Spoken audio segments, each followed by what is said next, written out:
go everywhere together.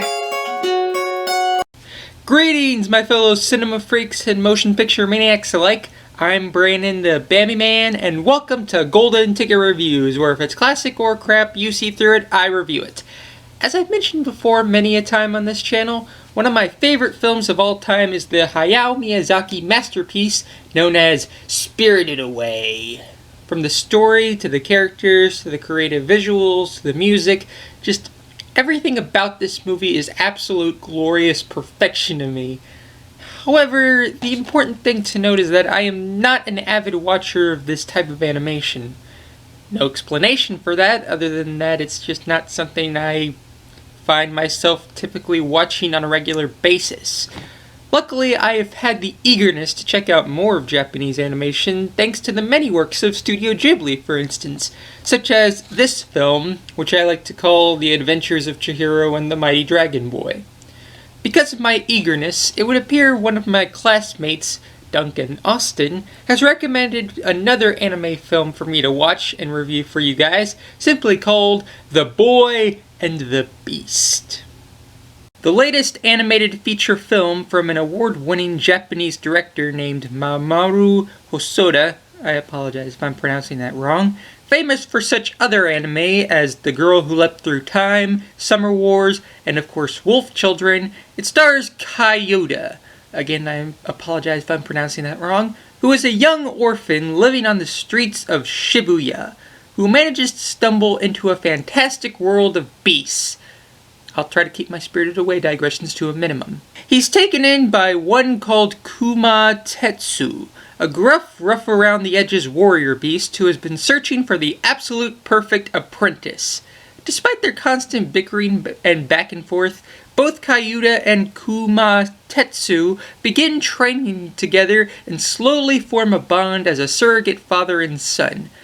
But when a deep and powerful darkness threatens to throw both the human and beast worlds into utter chaos, the strong bond between this unlikely family will be put to the ultimate test in one final showdown that will only be won if the two can finally work together using all of their combined strength and courage. In a way, I think the opening to this movie is reminiscent of Avatar: The Last Airbender, actually. What with the exposition about ancient gods and a kingdom and literal fire dancing, or dancing with fire colors behind you. I love the design of the city here. It's very bustling and large, and it's full of atmosphere as well. The protagonist here is actually rather fascinating, and his journey is also fascinating as well, especially all the creatures he comes across. It's almost like you stumbled onto the world of Narnia again. I also think the sweeping camera they use in certain areas is a nice touch. The fantasy element here is also crazily inventive. You get sucked into the world immediately and are entranced by the crazy characters that you come across and the actions happening. And what I really love about this is, they don't apologize for this weirdness whatsoever, which is a great thing, especially in a fantasy film such as this.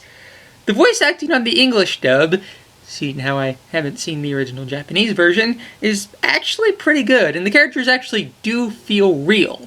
That just goes to show you what great acting these voice actors can do for their characters. The director, Mamoru Hosoda, managed to create a great coming-of-age story.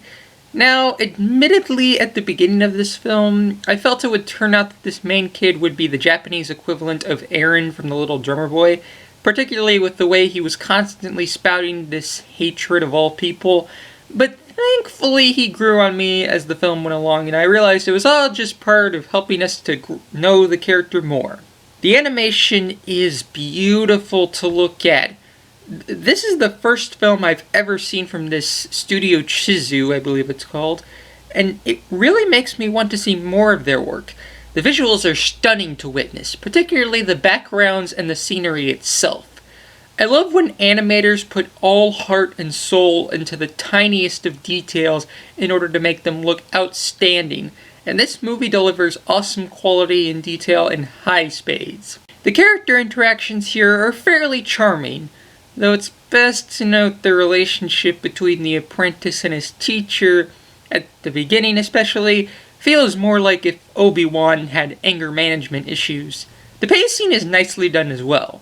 Even the many montages that occur are not detractory from the main crux of the story. The film just has a unique charm to it, much like that of the Studio Ghibli movies I've watched. In fact, I'm convinced Hosoda and Hayao Miyazaki share the same genome of how to make great animated entertainment. Maybe they're strange twins for all I know. It's wonderfully creative, has a great story, memorable characters, lovely pacing, and fantastic animation. It's damn near a masterpiece if I've ever seen one. All I know is that I need to see more films from this studio and this director ASAP. Also, I should probably be nicer to the monsters in my room. My Wazowski, my precious. I need to get out more. Until next time, I'm Brandon, the Bambi Man, saying take care of yourselves, guys, and I'll see you at the movies. My beloved, my Mr. and me. We go everywhere together, wearing a raincoat that has 4 sleeves. Gets us through all kinds of weather. She will always be the only thing that comes between me and the awful sting that comes from living in a world that's so damn mean. The Boy and the Bee.